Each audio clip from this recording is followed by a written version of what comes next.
Welcome back to VeVe in 3 with me, Corey, aka Old Rhubarb on VeVe. And how'd you all do on today's Voltron drop? I managed to snag one crispy low mint rare, and that's what this video is going to be about today. I want to share some of the drop strategies that I use, and I've had pretty decent success. I'm definitely not this guy. 60% of the time, it works every time. That doesn't make sense. But I will say that the screen recordings that you see throughout this video have been taken from the last few drops, and my success rate has been pretty decent. This video is going to be a little longer than my normal format because I want to be able to share everything that I'm trying to do to improve my chances. So let's get into this thing.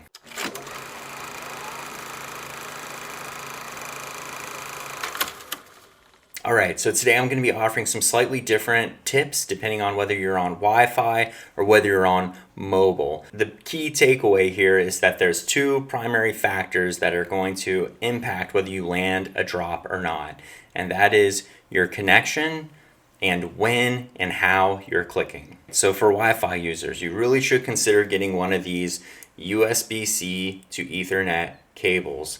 Get that thing plugged into your router. I have noticed that even plugged directly into a router, I'm splitting my upload speeds with all the other users on my network. So the solution there is either kick those people off of your network or migrate to where you have a better connection. For those of you purely on mobile data, you're not using Wi-Fi, the two resources that I would recommend are Net Optimizer and Network Cell Info Lite, or any equivalent application that you're comfortable with that accomplishes the same things. Network Cell Info Lite is a great way for finding where your strongest mobile connection is coming from, and it allows you to navigate with a map to get physically closer to that source. Net Optimizer, on the other hand, is basically an application that's going to cause your phone to lock on to a DNS that you select, and it's going to prevent your phone from going astray. There's nothing worse than at the moment that you go to hit buy, your phone decides to hop to a different connection. Now let's just briefly talk about some pre-drop practices. If you're on Wi-Fi, you're going to want to reset your router, you're going to want to reset your devices, and while that router is doing that reset, disconnect anything else that's going to steal Wi-Fi away from your phone. Obviously, if you're using Wi-Fi, turn off your mobile data. You don't want your phone trying to decide to pick one or the other in that moment. For you mobile users, it's a little bit easier. Just do your phone reset. Make sure that you're in your best spot with your strongest connection. Hopefully you've done that little bit of scout work to find where your strongest connection is. For those of you who don't want to deal with any extra applications, a good rule of thumb is just go to where you got your phone. That phone store is going to have an awesome internet connection normally because they're trying to get people to buy their service. So in that store or right around that store, you're probably going to get a really crispy, really strong internet connection. From here on out, we're going to be talking about the timing and when and how to click to get those drops. Beyond the initial first chance, you have a lot more chances to snag a drop. These are the rebounds. For those of you new to the platform, a rebound is essentially a person has secured that initial bid, they've got 4 minutes to land it, they don't. For whatever reason, they can't secure the bid, that item rebounds back into circulation. From my own testing and observation of other people's live streams, and I'll throw some of those content creators into the description so you can check it out yourself, the rebounds are being grouped and dropped at these precise moments. What that means for you is that you have many split-second chances to land a drop on drop days, and those moments are not random. There's no need to keep spam refreshing over and over again, hoping that that buy now button is suddenly clickable. And for those of you wondering why I'm adding that extra 1 second, we're going to get to that, I promise. But first, let's abandon our weak human instincts and reaction times and use machines and embrace our inner bots. First, I'd highly recommend installing an analog clock onto your phone. This will be your compass. This is going to tell universal time. So even if you're looking at your VeVe app, that countdown might not be precise. You may have needed to refresh to get a perfect countdown. But your analog clock with its second hand, that's going to be precise, locked into universal time. And to reinforce the ticking of the seconds, install a metronome onto your phone. And a metronome is basically just a device that ticks beats for playing of music. Set that metronome to 60 beats per minute, 60 seconds in a minute, and then take some time right before the drop to ensure that that metronome is ticking with the exact movement of the second hand on your analog clock. Now you have a visual and an audio reinforcement of the actual countdown. With this, you're pressing the button at a precise moment based on audio and visual cues. You're not relying on your brain to count it down and you looking at the button.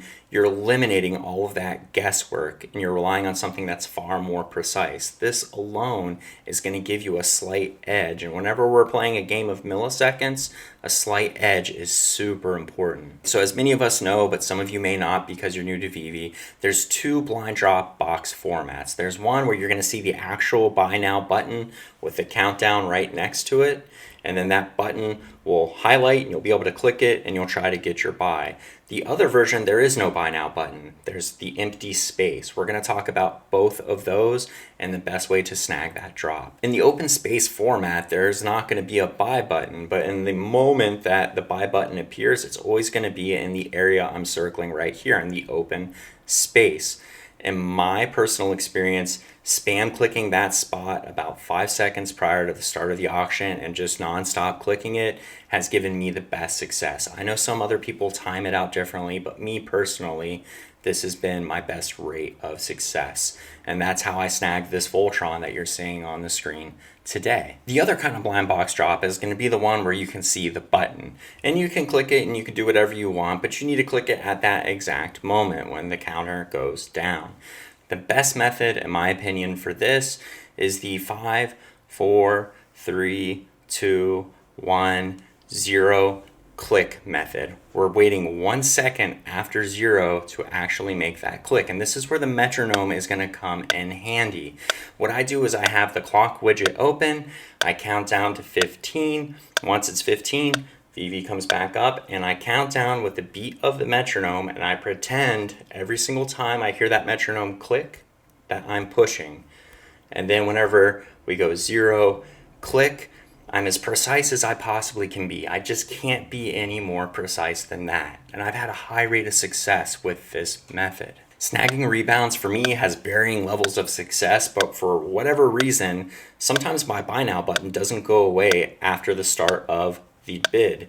So if it's still there and I can still click it, I don't refresh, I don't leave the page, I just leave that buy now button there waiting for me, and I switch back to the clock widget and I just watch the time go down. Once we're 4 minutes, we're getting close to that 4-minute point with about 15 seconds left, I go back in and I count down the time just like I did at the start of the auction.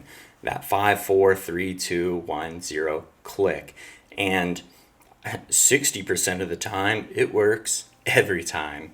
But for real, really, really good results with rebounds in this manner. If you lose that buy now button, life is going to be a little bit harder, but I know it's still possible. I unfortunately don't have any footage for this one because I deleted a bunch of my screen recordings to make space for these videos.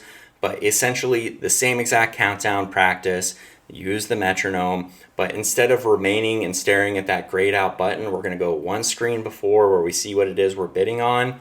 And as we get to that 15-second point where we're 15 seconds away from the rebound happening, we time it out. And depending on how fast your phone loads in, if your phone's super crispy, then you can be like 3, 2, 1, and then as you hit 1, enter the auction and click that buy now button. If it's a little bit slower, you're gonna have to take that into account. Like I said, way trickier if you've lost the buy now button. That's pretty much all the tips I have for the current blind box format. If you're experiencing something contrary to what I'm saying, or you have a better way of doing it, please drop it in the comments. I'm always looking for ways to refine. As always, keep your eyes on the page. I do hide Easter eggs in different spots, and I usually have something for free waiting for those who know where to look and how to answer my little riddles. Once I have more information for you, I will share it. This is Corey, aka Old Rhubarb, signing off.